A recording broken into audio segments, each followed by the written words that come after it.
أعوذ بالله من الشيطان الرجيم بسم الله الرحمن الرحيم ومن آياته أن خلق لكم من أنفسكم أزواجا لتسكنوا إليها وجعل بينكم مودة وقال النبي صلى الله عليه وآله وسلم إذا تزوج العبد فقد استكمل نصف الدين أو كما قال عليه الصلاة والسلام آمنت بالله صدق الله مولانا العظيم۔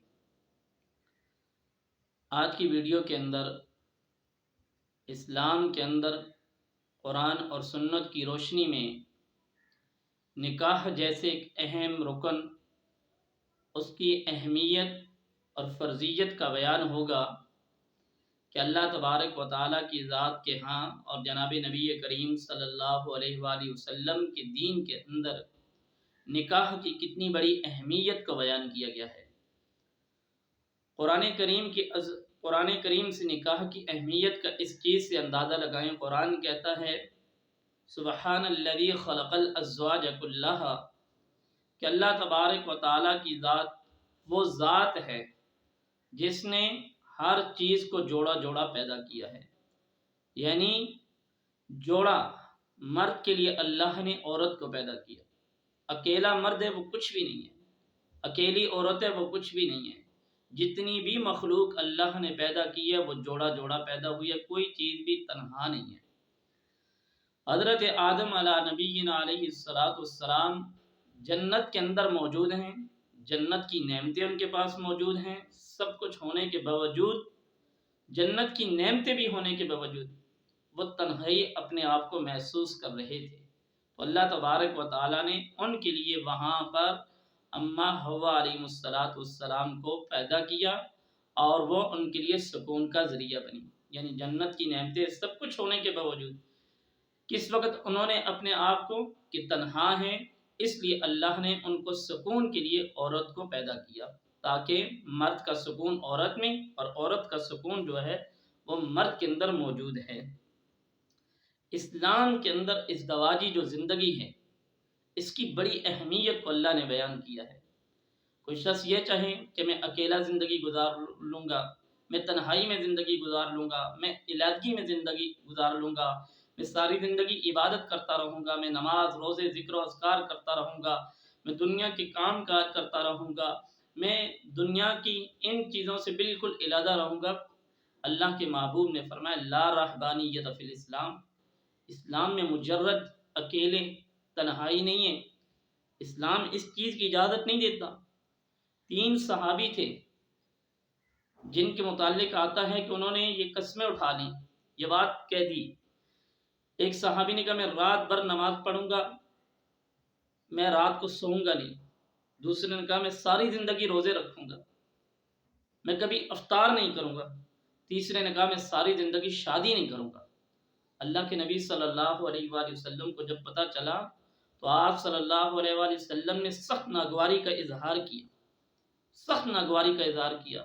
فرمایا کہ میں روزے بھی رکھتا ہوں، میں شادی بھی کرتا ہوں اور میں نماز بھی پڑھتا ہوں، اور اس کے باوجود میں اپنے گھر والوں کے ساتھ اچھے تعلقات بھی قائم کرتا ہوں، میں تم سب میں تقویٰ ہوں، میں تم سب سے ڈرنے والا زیادہ ہوں، لیکن اس کا یہ مطلب نہیں کہ میں سب سے علیحدہ ہو جاؤں، میں کسی کے ساتھ میل جول نہ رکھوں، یہ بالکل غلط ہے۔ حضرت عثمان بن مظعون رضی اللہ تعالیٰ عنہ کے متعلق آتا ہے، انہوں نے نبی کریم صلی اللہ علیہ انہوں نے یہ بات فرمائی تھی کہ آج کے بعد میں عورتوں سے علیحدگی اختیار کروں گا، اور جب جناب نبی کریم صلی اللہ علیہ وآلہ وسلم کو پتہ چلا تو آپ صلی اللہ علیہ وآلہ وسلم نے سخت ناگواری کا اظہار فرمایا۔ اور قرآن کریم وہ لوگ جو بے نکاح ہیں، جن کی شادی نہیں ہوئی، اور اللہ نے ان کو قدرت بھی دی، قرآن کا اٹل فیصلہ ہے وَأَنكِحُوا الْأَيَامَ مِنكُمْ، کہ بے نکاح لوگ، وہ بے نکاح مرد، ان کو چاہیے کہ وہ شادی کر لیں، نکاح کر لیں۔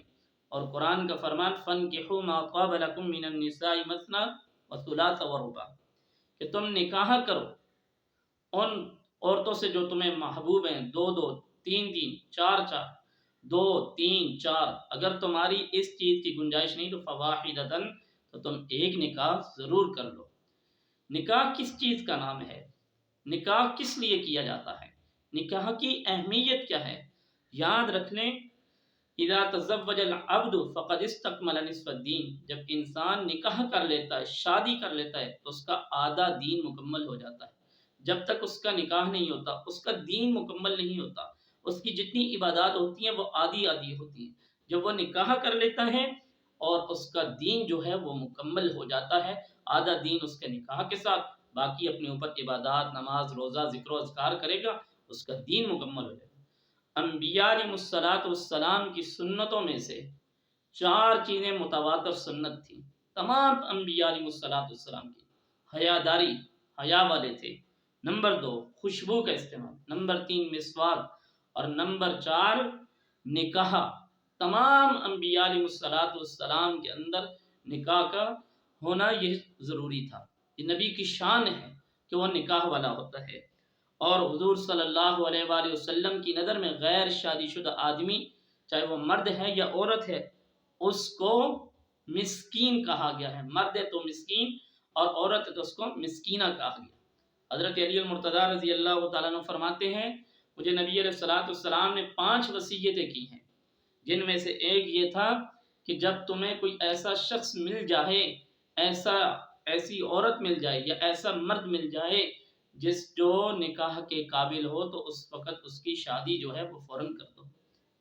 اور اللہ کے نبی نے فرمایا النکاح من سنتی، نکاح میری سنت ہے۔ اس کو سنت کس کی؟ آقا کی سمجھ کے کرنا ہے۔ اور اگر آقا علیہ السلام کی نکاح کی سنت کو زندہ کرو گے، اللہ کی مدد آئے گی کہ میں نکاح اس لیے کر رہا ہوں کہ میں گناہوں سے بچ جاؤں، میں اور چیزوں سے بچ جاؤں، میں غلط چیزوں سے بچ جاؤں، تو اللہ کی مدد آپ کے ساتھ شامل حال ہوگی۔ اور آگے فرمایا زنا اور نکاح میں فرق کیا ہے؟ زنا ایک وقت کا ہے، زنا بروزن فنا، زنا کو فنا ہے، زنا کوئی دوام نہیں ہے، ہمیشہ نہیں ہے، وہ ختم ہو جائے گا، وہ ہمیشہ نہیں رہے گا، وہ ختم ہو جائے گا۔ اور نکاح اس کے اندر آپ کی زندگی اور موت ہے، نکاح کے اندر ہمیشگی ہے۔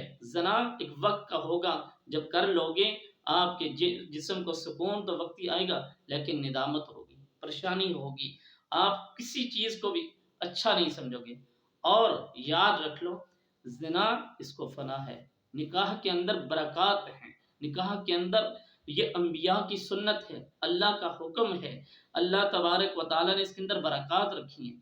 تو اللہ سے دعا ہے کہ اللہ تبارک و تعالیٰ کی ذات جن لوگوں نے ابھی تک شادیاں نہیں کی، ان کے مسائل میں رکاوٹیں ہیں، اور یا وہ لوگ جن کے پاس استطاعت ہونے کے باوجود وہ نہیں کر رہے ہیں، ان کو چاہیے کہ اللہ کے حکم اور اللہ کے نبی کی اس سنت کو فی الفور پورا کریں، تاکہ اللہ تبارک و تعالیٰ کی رحمت میں وہ ہمیشہ کے لیے شامل ہو جائیں۔